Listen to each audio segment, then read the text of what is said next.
Assalomu alaykum aziz do'stlar, hammaga navbatdagi ishimiz yakunlandi. Bu ishimiz Chimyonga bo'ldi. Xudo xolasa Chimyon sentrdagi Muhammadjon tog'amiz xonadonlariga shunchali variantdagi naves qilib berdik. Bu yangi uylar solishgan ekan, remontlari hamma joyi bitgan ekan. Darvozaxonasi pastda ekan, ko'rishlari mumkin.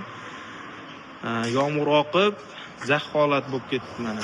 Zaxlab ketibdi. Shu holatni oldini olib, mana bunaqa naves qilib berdik. Shunchali holatdagi naves. Xudo xolasa yomg'irda taqir-tuqir ovozlari to'silgan, keyin issiq kunlarda issiq holatlardan izolyatsiya qilingan naves bo'ladi bu. Materiallarimiz hammasi qalin materiallardan bo'lgan.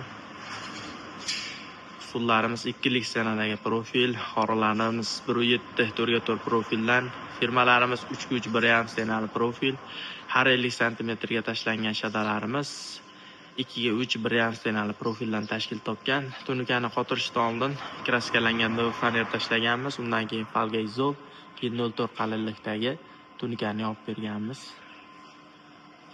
Chaki ham qolmagan, chakilarni ham keltirib oldik inshaalloh. Ko'rishlarimizga yaxlit bir holatda chiqdi. Yaqindan ko'rsatamiz xudo xolasa.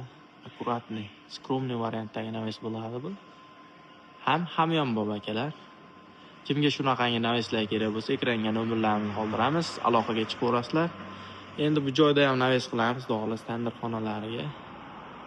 Endi ustanovkaga kirishamiz, xudo xolasa.